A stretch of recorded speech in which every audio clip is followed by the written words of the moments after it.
آج کی دنیا کی سیاست میں ایک ایسا موڑ آیا ہے جس نے بین الاقوامی تعلقات، مسلم امہ کی پوزیشن اور عالمی امن کے مستقبل پر کئی سنگین سوالات کھڑے کر دیے ہیں۔ امریکہ نے حالیہ دنوں میں جو ایران پر فضائی حملے کیے ہیں وہ نہ صرف خلیجی خطے کی صورتحال کو مزید کشیدہ کرنے والے ہیں بلکہ ان حملوں نے پوری دنیا، خاص طور پر اسلامی دنیا کو ایک بار پھر کشمکش میں ڈال دیا ہے۔ ان حملوں کی ابتدا ایک ایسے وقت میں ہوئی جب اسرائیل اور ایران کے درمیان کشیدگی مسلسل بڑھ رہی تھی۔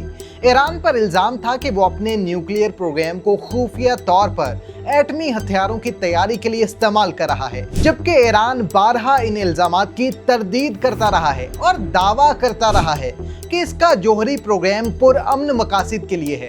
اسرائیل نے یہ موقف اختیار کیا کہ ایران کا نیوکلیئر پروگرام اس کے وجود کے لیے خطرہ ہے اور اسی بنیاد پر اس نے بین الاقوامی سطح پر ایران کے خلاف بیانیہ تیار کیا، جس میں امریکہ اس کا سب سے بڑا اتحادی اور مددگار ثابت ہوا۔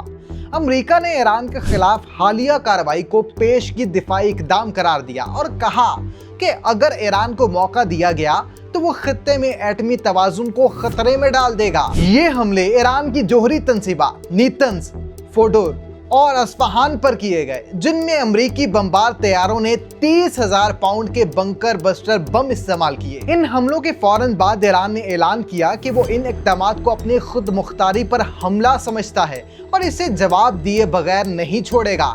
ایران نے اسرائیل پر درجنوں بیلسٹک میزائل داغے، جن میں کچھ اسرائیلی دفاعی نظام سے بچ نکلے اور کئی شہری اور فوجی مراکز پر جا گرے، جس سے جانی و مالی نقصان ہوا۔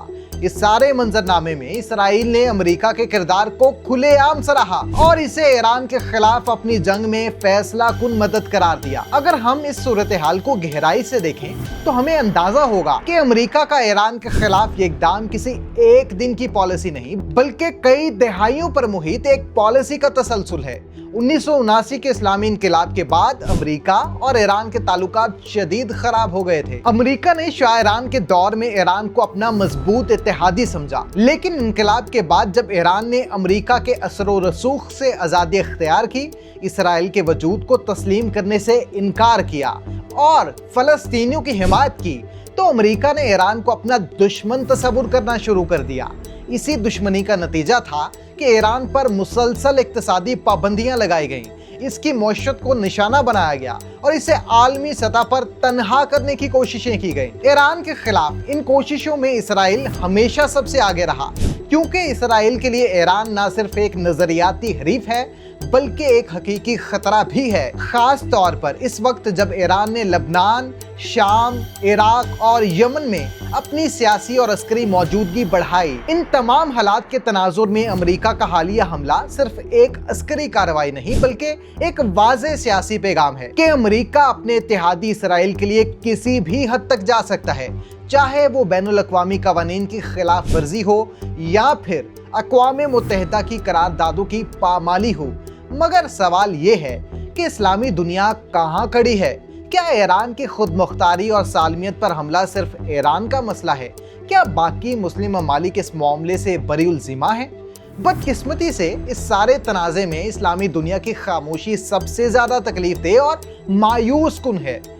ترکی کے علاوہ کسی بڑے اسلامی ملک نے کھل کر امریکہ یا پھر اسرائیل کے خلاف کوئی موقف اختیار نہیں کیا۔ ترکی کے دباؤ پر OIC نے اپنا 51واں ہنگامی اجلاس استنبول میں بلایا ہے، جس میں رکن ممالک نے شدید تشویش کا اظہار کیا، مشترکہ فائر بندی کی اپیل کی اور اقوام متحدہ سے مطالبہ کیا کہ وہ اس بحران میں فوری کردار ادا کرے۔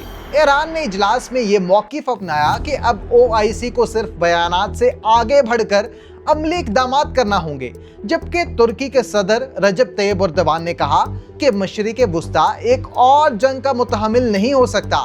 پاکستان کے وزیر اعظم شہباز شریف نے ایرانی صدر سے ٹیلی فونک رابطہ کیا، امریکی حملوں کی مذمت کی اور ایران کی خود مختاری کے ساتھ مکمل یکجہتی کا اظہار کیا۔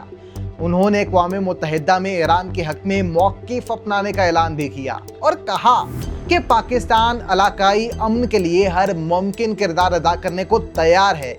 چینی وزارت خارجہ نے واضح کیا